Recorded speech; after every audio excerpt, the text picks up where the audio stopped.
Hello everybody, welcome back. Today as well we have got you another video. In this video I'll show you how you can download Shopify app on your laptop or desktop. But before that, please do make sure to like our video, subscribe our channel, and yes, without any further delay, let's get started.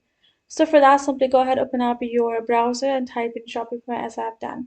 Now you will find the Shopify official website which we can easily access. Now you would want it as an app. It's actually not available in Microsoft Store as well.